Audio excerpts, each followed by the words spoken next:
Welcome everybody to the WeBuyCars PUBG podcast here on PUBG Africa, sponsored by WeBuyCars as well. I'm Godfather. I'm back after my week little break that I had, and to my I would say right hand side is Viking. How's it going, dude? How's things going? How was last week? I mean, it's been going well. Last week was tough, having to stand in for you in the podcast and playing the final games, but everything turned out alright, so it's not going too bad. That's And I nice. think, I mean, let's just forget about load shedding, I guess. Yeah, let's just forget about load shedding. We will.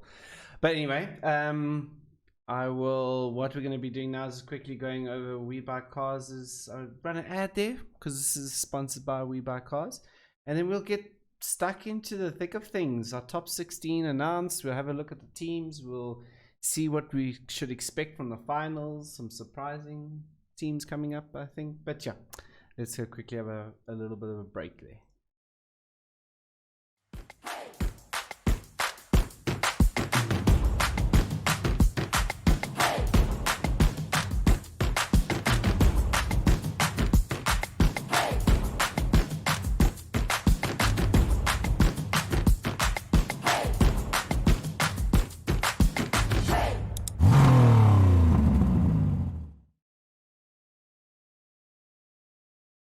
That's WeBuyCars, the sponsor of this podcast. Really good to have him on board for this podcast this season and for the PUBG Africa Season 3 as well. Group stages done and dusted, Viking. It's all good. Everyone's played their 12 games. How is for you as a player? How did it go for you? Obviously you guys are in second overall in terms of the group stages, finished off by 1 point over the Crushers. But overall, successful for you guys, for your team? Yeah, I definitely think I think we had our struggles in week 1, and then after that, we picked it up again. So I mean, our aim was to get into the top 3 in the group stages, which we did manage to get a hold of. So yeah, I'm happy. And we qualified. I guess that's the most important part. I mean, So yeah. That's what the group stage is about. I mean, the top 16 was there. I mean, from my side, casting, let's say, we didn't cast the one end at the end there because we weren't able to. But from what I've seen, this season is probably the tightest season we've had in terms of getting into the top 16. It was nail biting. It wasn't like kind of like, oh, this team's just making it in. We had 32 teams playing, whereas the last time we did the group format, we had 24 teams playing. So this is a whole bunch more teams pushed together. I think it really showcased which teams could bring out the consistency overall and make that top 16. Yeah, I mean, I have to say, like, it was still close until the very end. I think even and I think that's something that we will always have. I think even though the quality went up, there were still those teams fighting in the middle ground to make it to the top 16. I mean, even until the last game, where teams barely just made it into the top 16, and then I mean, some even going up with style, right? Like flipping sprinting over that crossing line. Yeah, that was intense. Let's have a look at the leaderboard though. Let's quickly get there. Here is our top 16 for season 3. These are the top 16 guys who will play in the finals. My surprise. Okay, number 1, we weren't too far off. We said 60 points. Yeah, 59 was the cutoff. I mean, that's not too bad. That was good for us. But my 2 biggest surprises coming out into this last day was Rises and Team Ghosts. Yeah, definitely. I mean, what? I'm looking at just the leaderboard before the final week, right? Yes. Team Ghosts at 25 points. Jeez. And Risers at 18 points coming into the last 4 matches. That's insane. That's a massive points from them, dude. Massive. They made the same amount of points in the final week than that the top teams made, like on average, like in overall their 3 weeks.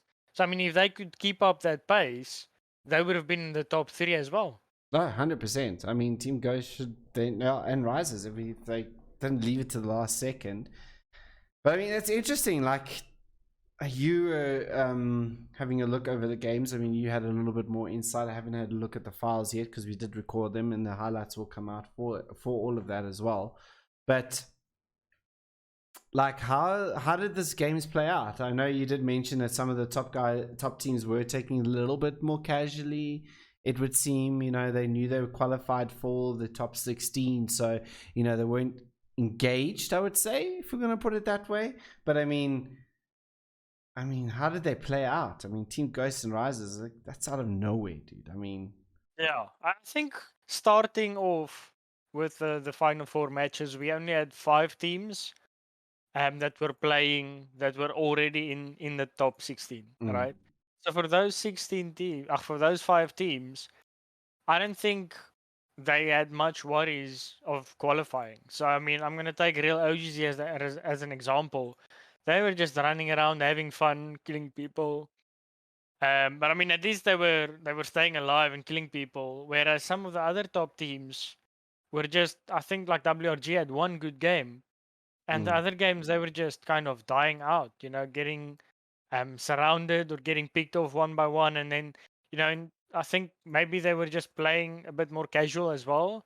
Not as safe, and they just got picked off really quickly in most of the matches, and then that one game they came through and pulled out a chicken dinner, but I mean that was about it.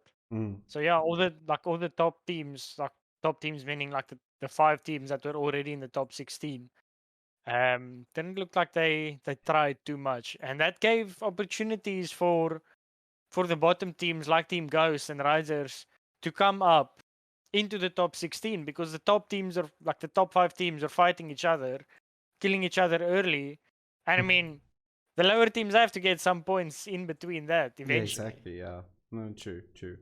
I mean, but yeah, great work from the Team Ghost there. I mean, in the end, still and Rises to make it into the finals, where I think we kind of I written off the Rises in any case in the previous podcast as well. I know you guys said it's a little bit insurmountable as well for Rises to I think in the previous podcast with Airless, I did mention that Team Ghosts and Risers are capable of having those high point games, which I mean eventually they did pull off.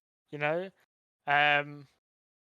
so it was interesting to see them pulling out and putting in some effort, and then unfortunately we lost some teams in this process as well. Yeah, I mean, we did. We'll come to those teams now as well very shortly. But another team, I must say, also did the one we managed to cast on Friday, Fractus Gaming. I mean, Fractus Gaming did fantastic on their last day. They knew they needed the points, and they came out swinging like hard on Friday evening, and then yes, they picked up a lot of points as well. So I mean, good. I mean, you had a couple battles with Fractus Gaming through 2 of the games as well. Yeah, which the one they won there, and then the other one we took. Yeah. But I mean, they really came out. I mean, we were expecting them to make it to the top 8 in like the early stages already. Yes. They have the firepower. I just think there's some IGL issues. I don't know who's the IGL of the team. I just don't think they've got it quite sorted. Or maybe they have now. Before maybe they were just struggling to find like who the leader would be in between all of them. But yeah, I mean, after the first 2 weeks, they were sitting in like 18th or 19th, and I was starting to get worried, because they had to do something to make it into the top 16, and then like the Risers and Team Ghost comes the last week, and they got like almost 50 points, and guaranteed their spot in the top 16. 100%. I mean, it was a good thing. I must say, well, looking at the top 16, only 4 South African teams as well. I mean, well, we can call it 3.5 because Fractus Gaming and Fractus Elite is kind of like a 50-50, team with some North African teams, and there's one EU player in Fractus Elite. But I mean, like 4 South African teams inside the top 16, the rest obviously sitting inside the North African region. for South African game, for the South African, pride wasn't the best showing for us SA teams this season at least. Yeah, I think a lot of the North African teams that joined were quite competitive, which took some of the spots. I know, like against the odds, unfortunately fell out, because they couldn't have their full team in the last week. Which I would have thought that against the odds would have been in there as well. Which, I mean, 5 out of 16 is still a good, like, decent number if you count all of the other countries as well. Yeah, We've got Tunisia and Morocco and Algeria. So I haven't checked out like which country has the most representative teams. we will though. But I mean, yeah, I think it's a good balance at least. Yes, like we see ourselves as South Africans and like the other teams as North Africans, but they're also quite split amongst the countries up 100%. in the north. So yeah, I think, I mean, 4 out of 16, that's a quarter. That's good enough, maybe. Yeah, it's good enough. No, 100%. I mean, there's some great PUBG coming out of that whole north region. In any case, it's like kind of the south versus the north. That's kind of what we're at the moment. So, I mean, the top spots go obviously to Nos Gaming. Yeah. I mean, Nos just, looked so good for majority of the matches. They did have those kind of mix-ups in some of their matches, but nothing really to, for them to still score 146 points. I mean, there's still 17 points ahead of second place Inexorable Gaming yourselves there, but it's still a great performance from Nos Gaming. This is what we wanted to see in Nos Gaming in Season 2. We knew that they had the potential. We've seen it in Season 1. They did really well. Season 2, obviously a lot of roster changes, a lot of issues going within the team as well. And now coming back into Season 3, this is what we wanted from Nos Gaming. I mean, we've known that they were such a good side. They just now they're eventually showing it to all of us. I mean, it's also quite interesting where, like, the first week O'Connell was, fragging hard, and everyone was saying, "Oh, O'Connell is carrying them, and they can't do anything without O'Connell." Then comes week 2, O'Connell doesn't play, and they make even more points than they did in week 1. Exactly. So I definitely think Nos is here to show some, or to prove a point, that they don't belong where they ended in Season 2. And I think we're gonna have some tight battles because there's a bunch of teams that could walk away with a victory this season. I think in Season 2 we had like our top 4 teams, which were battling. I definitely think that top 4 is gonna shift to like a top 6 who's gonna battle it out. I think top 8. I think it's going to be a battle just to get into the points paying positions here this season. That's what I think. I think it's going to be hard fought, and I think if you miss one game, everyone's going to miss at least. You have one game to mess up. You're going to have to try and be as consistent as possible throughout this whole thing, and then you'll get placed where you get placed, I guess, in the end. I mean, we have No Sleep, a brand new team coming in. They 16, 59 points. Rises, have seen some good things from him. At least they did manage to get that big points haul. And then for the people in 13, MLC Devils beating out their sister team as well. 67 points. A really good performance for them. Again, a few mistakes along the way, but managing to cross that line. Yeah, definitely. I think obviously some teams are getting away with some stuff here and there, within the group stages, and that's where the finals is going to be interesting because I think it's going to play out totally different. But MLC Devils, I mean, at the start of the previous season they were showing some potential already, and now they're looking even scarier, you know. So if they get into the right mindset and they can focus up, they can definitely deal some damage to every team in the lobby. 100%. And then Ninjas in Bikinis are defending champions for Season 2. Part of me wants to say over here for them especially is they knew they would qualify, so they didn't really show us their true percentage. That's definitely what happened. You think that's what happened? Definitely. Even the last week they were just playing as a 3-man, not even their full roster, just taking fights and beaming around, which isn't always the best. like competitive integrity. I mean, at least they weren't like full trolling teams. You know, they were just pushing as a 3-man and doing their thing. But definitely not like trying to win it out at the end. Just not yet.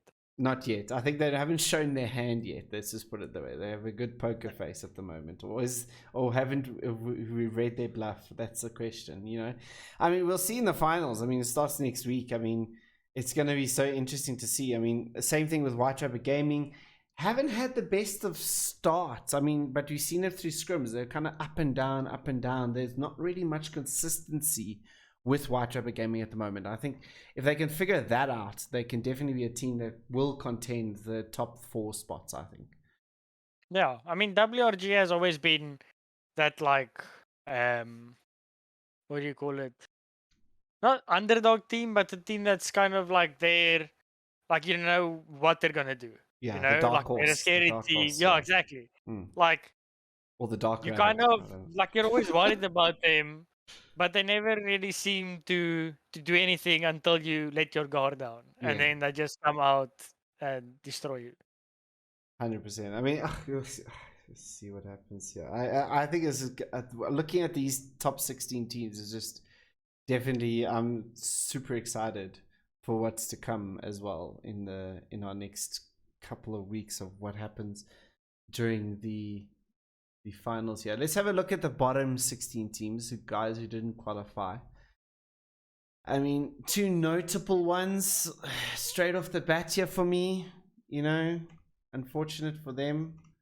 Against All Odds and MLC Esports, I think, are the ones that we will have a look there and say just did not make it. And for Against All Odds, we know that obviously one of their team members had a wedding, and then the other one was obviously part of that wedding festivities as well.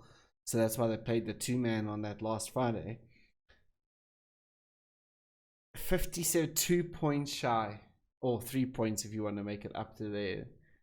That's heartbreak for Against All Odds, let's be honest. And for Expert Zone as well. Rather, I mean, new team that's coming. Where were Expert Zone sitting after week one? I think they were sitting 4th, 5th? First. They were sitting in first with 37 points. Let me have a look. I'm looking at the leaderboard here. They were sitting in first with 37 points. So in week 1, they made 37 points. And then in the 2 weeks after that, they only made 20 points in total. Yeah, I mean, after 8 games, they were like rough times for Expert Zone there in the end. Let's be honest. I mean, we did not expect that. I mean, they started, like you said, day 1 really, really well, and then kind of just fell off. I mean, sure, that's not doing Against the Odds again. I mean, they were against all the odds. Let's be honest. I mean, two man playing there as well. Unfortunately, we're looking at the stats as well from that day. I mean, didn't really. Kritzy had massive damage, but on the other side of the coin for his teammate, didn't really pan out well for him either. I mean, that's kind of what the Achilles heel there for them as well. Kritzy played out his heart out. I think player of the season was that shotgun play inside that compound. 100%. That's you could see he was trying. He was trying hard, man. He was going ham with that shotgun. I mean, and you kind of feel for it because he is. You know, that one guy has always been part of the action, always been inside, always supporting, always there, and he's just not making it there is kind of heartbreak for them, you know? Yeah, I mean, I've talked to Dave Morgan. You know, unfortunately, he just had one of those nights where he got shot out of all of the vehicles, and you know, so luckily, Kritz was the one to make it to the compounds every time. But then, you know, being a solo in those scenarios, just couldn't like clutch it out every time. Yeah, it's difficult. It is difficult. I mean, especially that shotgun play. He managed to get over 2 teams, and then eventually, you know, just too many. It was 3 too many teams as well, you know. So it's just, but what a play! I mean, I can't wait to edit that highlight reel as well to see exactly all that stuff, because we caught some good action there from Kritzy as well. And then MLC Esports. I mean, literally, I think it was, what was it, a day before, You know, they lost a player. Was it the day of? Hey, was it day before or No, day of? it was like a day or two before. Day or two Yeah, no, before. yeah, they were playing on the Sunday, so it was like 3 days before. Yeah, and then they lost a player, and then it was like only one or two players in the first couple of weeks. That's kind of what I mean, shot them in the yeah, foot. I mean, that's it. But I I mean, wouldn't say that. hmm? Like in the first week, they were playing as a two-man. Yeah, And I always want to say they did better as a two-man than they did as their, like this last week, they were playing as their full team. And the MLC that we know would have been able to make at least 30 points as their full team, which they were not able to do. Um, so, I mean, the Risers and Team Ghosts were way below them, and they even managed to come out at the top. So definitely not the MLC that we saw in the previous season. Even though they had their issues at the start, they had many opportunities to make it back and get into the top 16. yeah, 100%. It's just it's a bit of a that's just proves how the teams are improving in the quality throughout the whole lobby as well. You can't take things for granted anymore, you know. Like we mentioned this before season 3 started, you know. There's teams that you just can't walk over anymore. And there's probably, you know, there's only like, I would say you can count it on one hand almost, that the teams that you could probably come up and say, okay, cool, 99% of times we will beat them out, but that's only on one hand. With the rest of the lobby, you don't know, you know, like what it's gonna be. And then the top 16 we got on for the finals, that's just great, you know. The action's gonna be, it's gonna be crazy as well. But yeah, you know, MLC just didn't make it this season. But NX Smurfs had a good first week, you know, that great game from Headshots, and then it kind of just died from there. Yeah, I definitely, like, even in week 2, I think that they made like 20 points in the total week, which for them, I think to their standards, I think they played really well. Yeah. You know, I don't think I would see them up there in 21st. Looking at the legends, which are currently in 28th, you know, I would have thought that would have been swapped around. So I think the Smurfs did a really good job to reach that milestone, you know, because that's not where I expected them to be. I think the other team that's surprising me there is the Tricksters, which I did not expect to be in the bottom 16. I mean, they tried, but it just wasn't working out for them. I mean, I was watching when we were casting. I was actually thinking to myself while casting on that Friday, last Friday, and watching the Tricksters, because I was trying to like get on the Tricksters to see exactly what they would do, because that was the one team that could make the headway up the lobby. And it just didn't seem like things were just falling into place for the Tricksters. I don't know if it's communication within the team. You know, they would sit and wait on a compound and then push out at the odd times just to try and maybe, because they were getting pressured to maybe get a couple more kills because they knew they needed the points, but they were pushing out like one by one by one, and it just wasn't, I don't know, just something off with the Tricksters this season. I wish maybe we'll get maybe a couple of these teams in, and maybe we'll get an interview maybe one day with the Tricksters as well to see exactly what, you know, transpired. But I mean, for that is just like, oof, man, it just didn't seem cohesive within that team this season. Whereas like season 2, like we all expected, I mean, they were one of the big teams inside season 2, you know. I mean, they were coming out, you know, pushing the lobbies, you know, people were getting scared of them, and now we kind of forgot about them. You know, you didn't even see them die in the kill feed. That's how like less attention we were paying to them. Yeah, it's just, but I'm sure that, I mean, when we announce, obviously, hopefully, when we get a next season together, hopefully they'll come back and show us what is what, because it's definitely a team that is, you know, can do a lot of damage within our lobbies as well. Cunning Stunts, looking at the next team down the line here as well. I mean, kind of a formed team from other players, you know, guys is forming together. Bastia from your old teammate there from Inexorable Gaming, coming back into PUBG. Great first week. They managed to do a couple of good things there as well.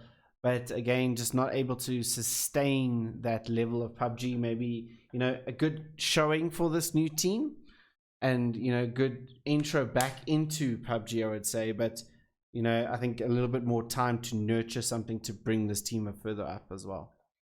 Yeah, I mean, it was definitely like a mixed team that just got thrown together like Mm. last second. I think what the problem was is I don't think they really expected to do well in week one. Right?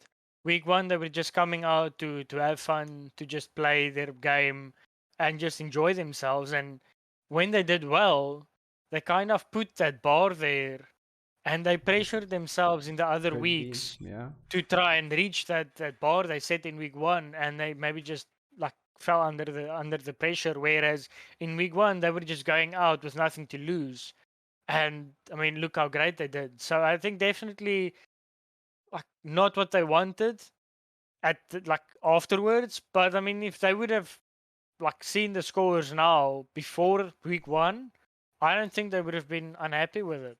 No, 100%. Like I said, they can nurture, if they want to keep the team together, they can definitely nurture something here to move forward from this. I think Bastian showed us as well that, specifically him, because he was, the guy who was kind of leading the way in kills, leading the way in damage for this team as well, if I'm not mistaken.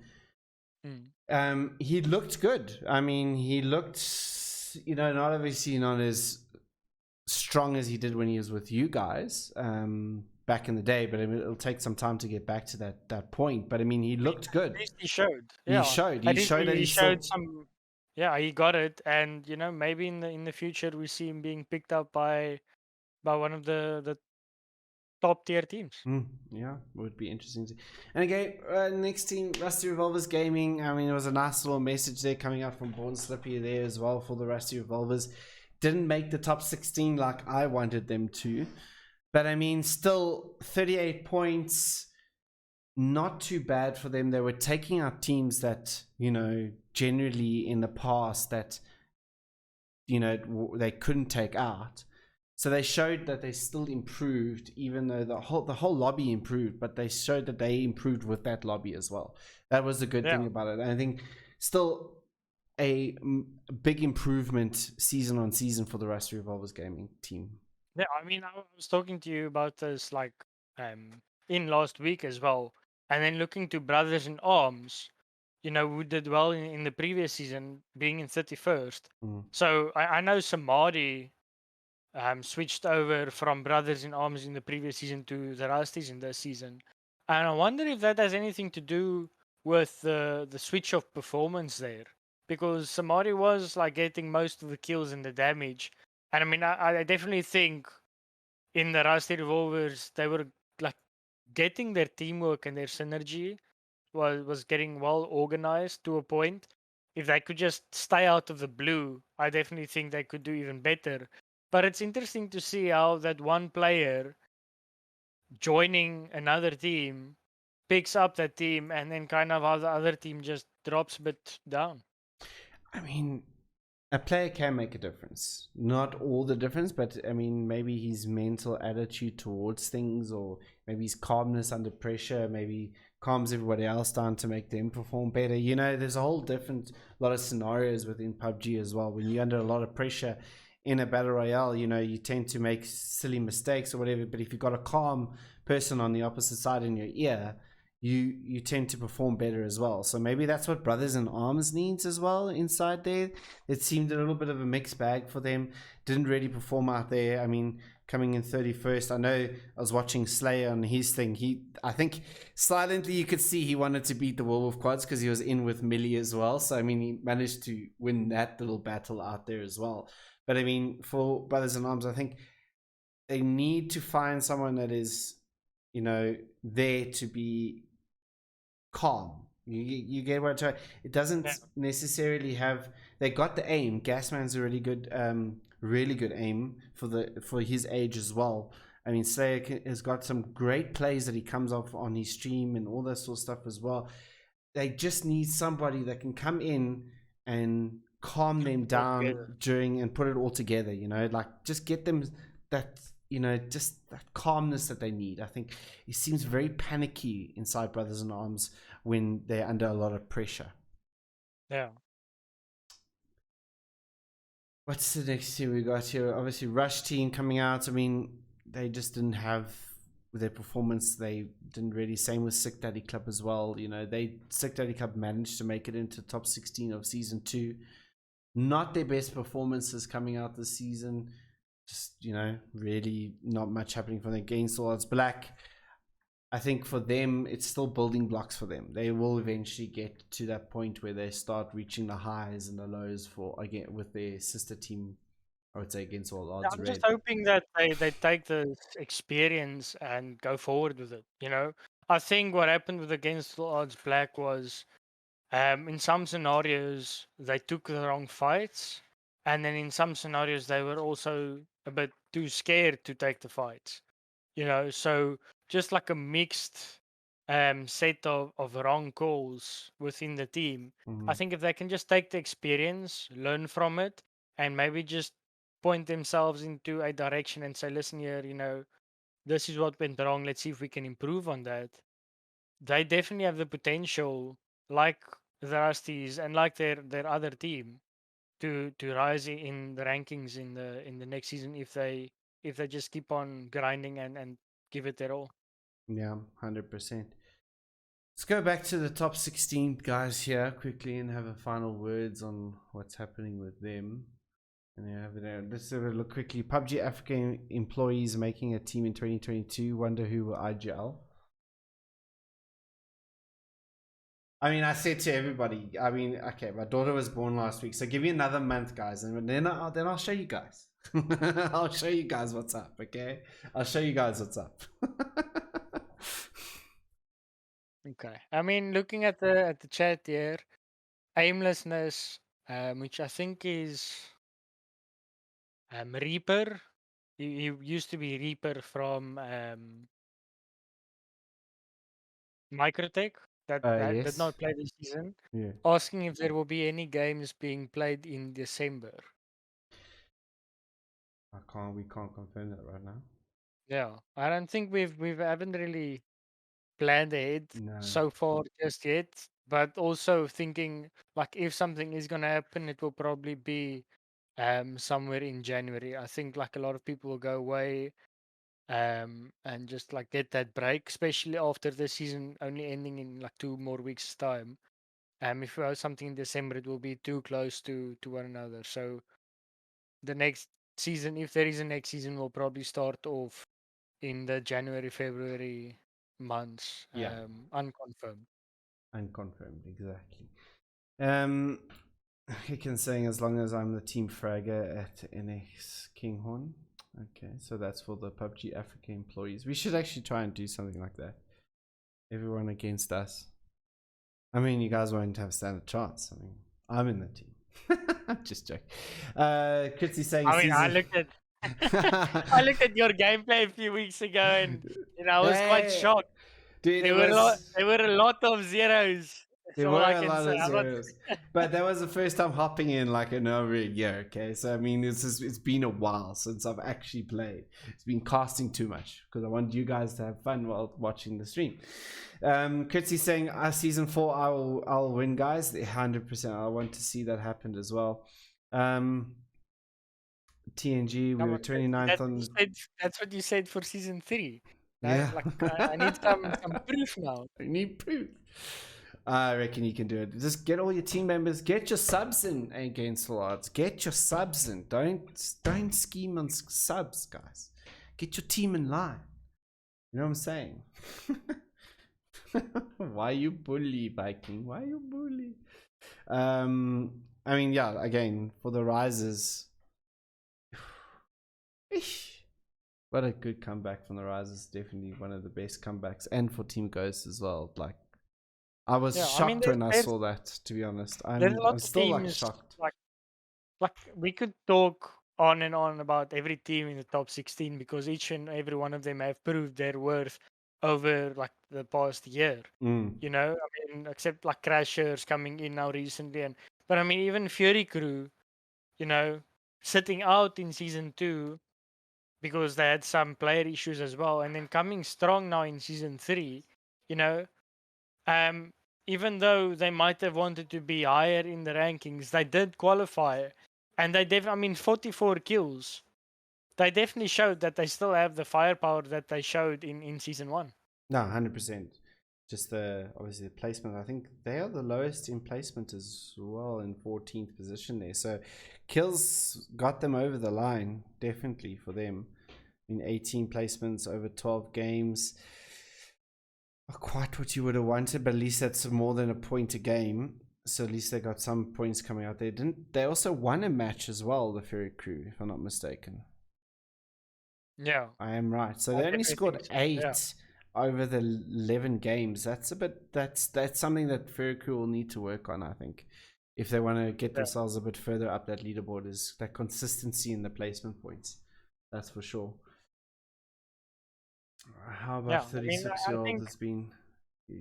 I think overall it's going to be quite interesting to see how the top 16 plays out. Now, Godfather, I mean, all of these teams in top 16 have showed they have some great plays within them. You know, I think that the top 8 were just a bit more consistent than the bottom 8, but all of them have it in them to win it out eventually.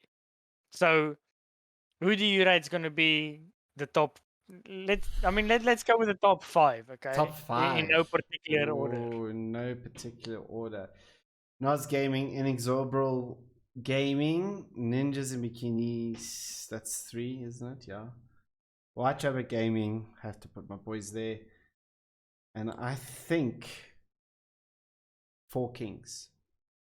4 Kings. I have this feeling. Okay. Yeah. I just don't think. I think Crushers had a really good. They were obviously in that first game that they played as well. They were going against the weaker teams as well, compared to their line of compared to what they are at this moment. In that last game that I was watching, they did come against higher skilled teams, and they were struggling just that little bit more. I still think they're going to be up there. I don't think they'll be in top 5, but I think they're going to be like 6, 7. They will get some money out of the season, but I don't think Crushers is going to make it there. Yeah, so that's my top 5. Who's yours? Yeah, I mean, definitely I would say Nos and us and Ninjas and Bikinis for top 3s. High voltage, I don't know. I definitely think there's some real issues within the high voltage. I think I've talked to Arkine, and it seems like he wants to make use of the roster changes as well. So I mean, they made it out of the bottom 16 eventually, but I don't see them with like an unsorted team making it to the top 5 unless they have some like just huge performance that no one can explain. But I think in like 4th, 5th, I kind of have to throw the Crashers and NR team in there, and then like WRG maybe in 6th, But I definitely think Crashers and NR team have the fragging capabilities to just like take on the fights and make it to the late game, even though they are taking fights quite early. 100%. TNG's asking how the final will be played. I mean the points. So same point system, super settings, all the points exactly same. Everybody goes to 0. And everything's in the rules, but everyone goes to 0 and we start it all over again. If I'm not mistaken, how many games? 20.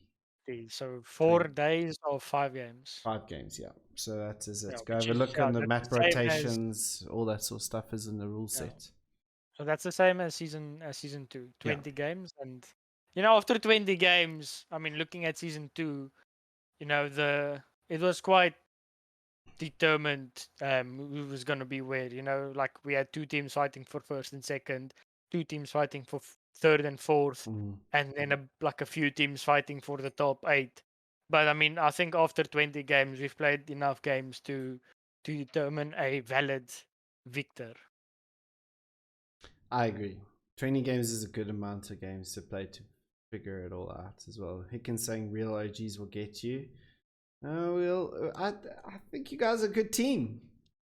Top 5 team. Better than I expected. 100%. I mean, I don't know. Let's see what you guys can do. Maybe you can throw a shock in there and win it out the whole thing as well. Maybe if Hicken was pulled out, I would put him in the top 5. Maybe the bronze the bronze player should leave the team, right? Yeah. Yeah, Wally carries the team there. Hey, I'm just joking. That's funny. I mean, yeah, looking at this, we're gonna have a fantastic final. That is for sure. I think what we can do next week as well, we'll have a look at like the individual stats, the team stats, how much damage all the teams did, all collectively. Some sort of team stuff. Captains in here, and maybe we'll get some team captains in for next week's podcast as well. See what the guys are feeling in before Friday next week, where we start out the first day of our finals, 1 out of 4. Remember, there's 5 games each day that we will play, and obviously the map rotations will change each day. Just have a look at the rules as well, guys. Everybody, just have a look at the rules. My power's going out now. Yes. Predictions for the winner, Godfather. The winners. Oof, that's hard, man. I think Noz has got it. I don't know. I just have this feeling Noz got it. I'm gonna have to go against Inexorable here. I know they second there, but that 17 points is kind of making me feel like, But let's see. I mean, I think it's a very different game style that will come out in the finals. We're not gonna see. Don't think we're gonna see so much edge play coming into the finals. I don't think. What about you, Viking? What are you expecting coming into the finals as a player as well? Obviously, we're gonna win. It's either gonna be us or Ninjas and Bikinis. The rivalry must continue. Yeah. But yeah, I mean, I don't know. Like, I kind of want teams to stop playing Edge because it's kind of like ruining the game for us. Like people are just like fighting early, and then there's like 5 teams left in phase 4, and like there's no one to punish the teams just running in the open and stuff. So I actually can't wait for the teams to just play the game correctly, if I can put it that way, in commas. But yeah, no, I think it's going to be a different game style, and the game style that I'm looking forward to more. Even though it's going to be more difficult, it's going to be played out better, and you can like think and strategize in it more. So I'm definitely looking forward to it. But yeah, no, I don't think Noz is going to be top 2. They can take the 3rd spot. The question is, Viking, with regards to your team, day 1, how bad is it going to be for you guys? Because it seems to be day 1s just seem to not work out for Inexorable Gaming. So we'll do some mental training and like get day 1. We'll play day 1 before day 1. You get what I'm saying? Yeah, I see you. Because we'll see maybe Inexorable at 16th position on day 1, and everyone's gonna write you guys off, and then hey, it could be a good comeback. Good comeback story there for Inexorable Gaming. That's funny. Day 1 is a non-exist in that team, exactly. But that is the WeBuyCars PUBG podcast here on PUBG Africa, sponsored by WeBuyCars. That is from us tonight. Like I said, next week we will be going over a couple of the stats, see who was leading on the kills and damage, and a little bit of individual play there as well. Maybe, like Viking said, we'll get a couple of you guys, the captains who are in the top 16, come through. Maybe a couple who didn't make it as well. Maybe see what their thoughts are and what the close ones against all odds, Critzy. See what happens next week as well. And as all your teams will prepare for next week, Friday, as the finals will start here on PUBG Africa season number 3, which is also sponsored by PUBG and WeBuyCars. And until next week, guys, keep practicing, keep that aim good, keep that aim warm, because we're expecting big things coming next week, Friday. Until then, from myself and Viking, ciao for now, guys.